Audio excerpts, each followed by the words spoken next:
Powered by the Montana Television Network. This is the 530 News on Q2, Montana's news leader. Hello, good Sunday evening, folks. Thank you for tuning into the Q2 Weekend News. I'm Dustin Klemann. Continuous coverage tonight. Police are still investigating the standoff at a Billings sporting goods store that led to the suspect's death. Officials still have not identified the man. Chief Rich St. John said he believes he died due to gunfire from police after 9 hours barricaded inside the store. We'll receive more details in a press conference set for tomorrow at 9 a.m.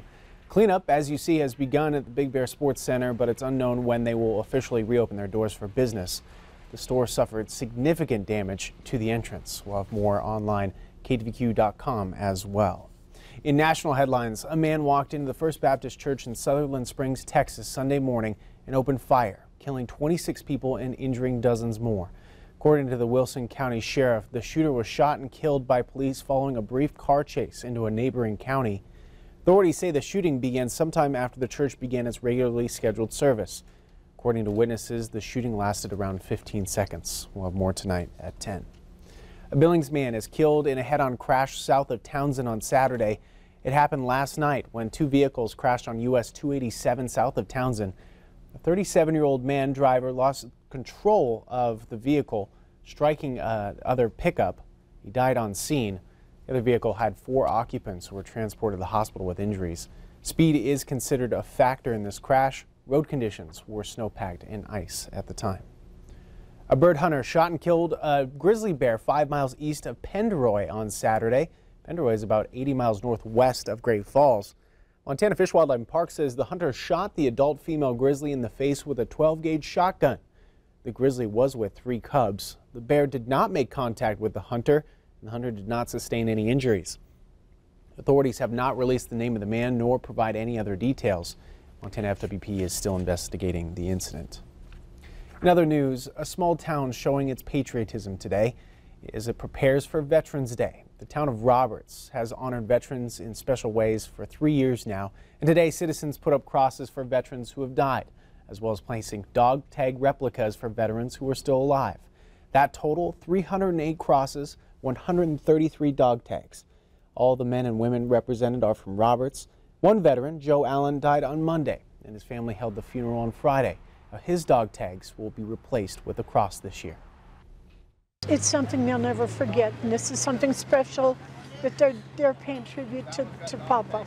I think for my father and my uncle and everyone that's served, you know, it's great to recognize them and show that we're proud of what they've done for our country and everyone else. You got to support the veterans. They do a fine job, and they're the ones that take care of you, give you the privileges to do the things that you probably shouldn't even do.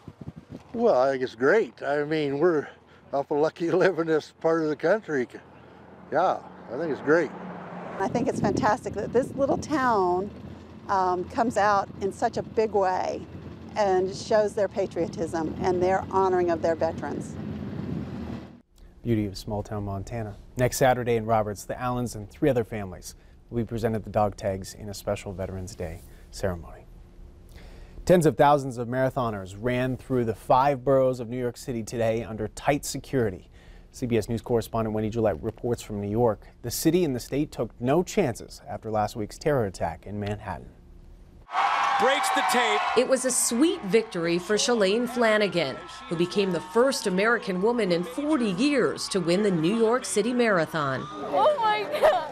Her triumph might have been the most memorable from Sunday's race, but more than 50,000 runners carried their own stories of dedication, elation, and pain for 26.2 miles. The marathoners who picked up these medals here at the finish line ran a course that was filled with law enforcement from the local, state, and federal levels.